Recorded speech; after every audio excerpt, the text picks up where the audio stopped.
Hey, what's up? Ken from Palm Beach Dyno here. What I have right here is 4 brand new billet intake manifolds for the Coyote.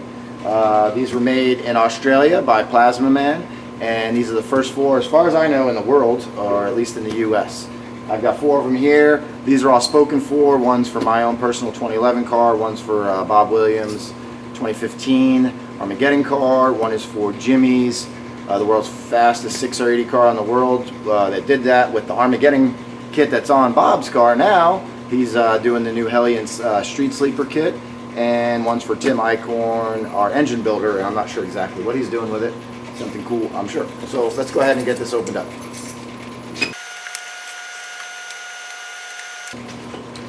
Okay, also I wanted to say these were ordered, I don't really know how long ago, not very long ago.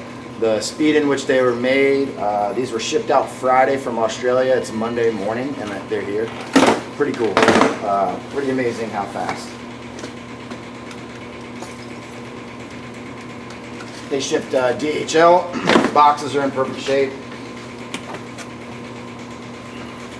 Looks like they use the normal foam everybody uses to package with. Okay, let's see what we got in the box here. Well, like I said, one of these is mine, so I'm going to completely unwrap it real quick. This might be a long video. I didn't really consider all the individual parts, but let's just go ahead and do it. See what we got. Looks like to begin with, we got a really nice set of billet fuel rails. Very cool. Those come with the intake. I assume you have to run it with the intake either way. You're going to want to. What else we have here? We've got a bunch of different O-rings.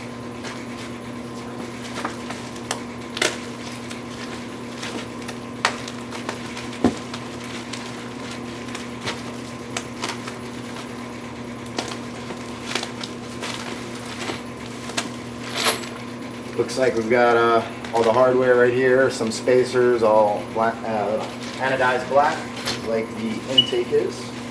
All 4 of these are set up this, well, I'm not sure about Tim at MTR, I think it is. But the other 3 are all set up the same, black anodized SFI burst panel. I believe those are the only options we got.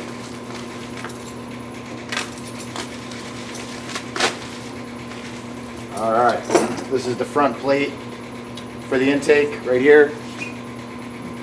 Really awesome machine work, looks perfect.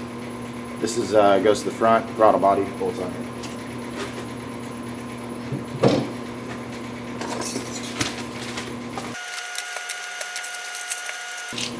This looks like the SFI burst panel.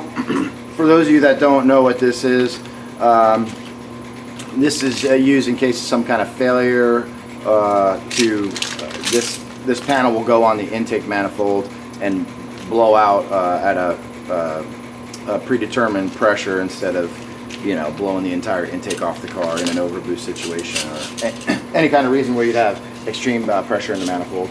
Is it necessary? No, but figured why not add that extra level of safety to the price. I believe it's a $250 option on the intake. Alright, well, now this is what we really were waiting for.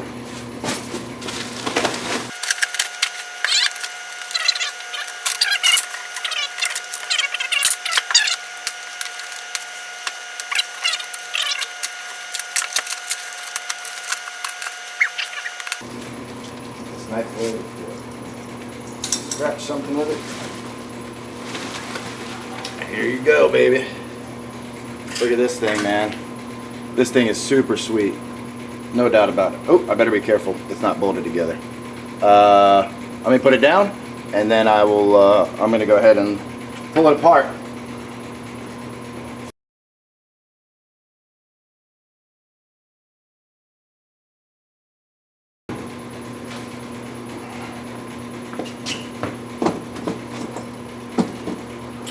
Okay, here's the intake. It's obviously a 2-piece intake. I already showed you the SFI burst panel over there. Like I said, this piece goes in here. You've got a billet piece of aluminum that holds it. and then this plate here.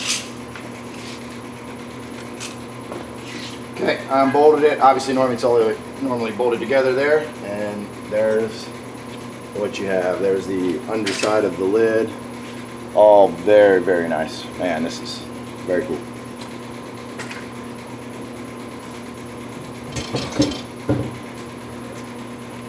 And here's where all the magic happens. As you can see, everything's 100% billet. You know, there's no welding on this intake that I can see.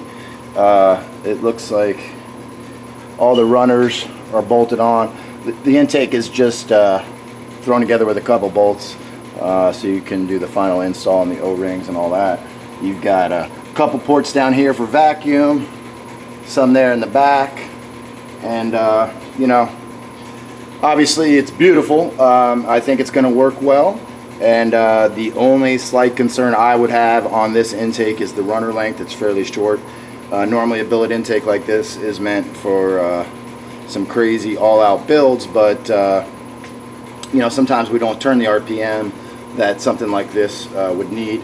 So I'm going to do the testing on my own car right now, which is a 2011 Mustang, which is limited to 8,100 RPM.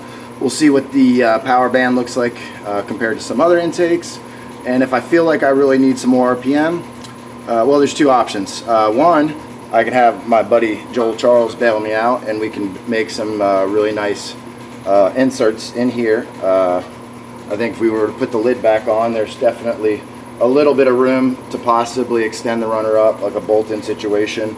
Since the runner's bolt in, maybe bolt in through the back. That's option A. Or option B would be just to spin more RPM, which I can't do with my 2011 Mustang computer. But at that point, I would possibly think about putting a 2015 computer in. I don't go standalone because I run a 6R80 in that car. If you're running a standalone and a race tranny, which probably more people with this intake, more people will be running this intake that's in that classification than what I'm doing. But actually, all three of these intakes are the ones that that are meant to come here to Palm Beach Dyno specifically. Those are all 6R80 cars, so maybe I'm wrong, but they are 2015 cars, so RPM's not an issue with those.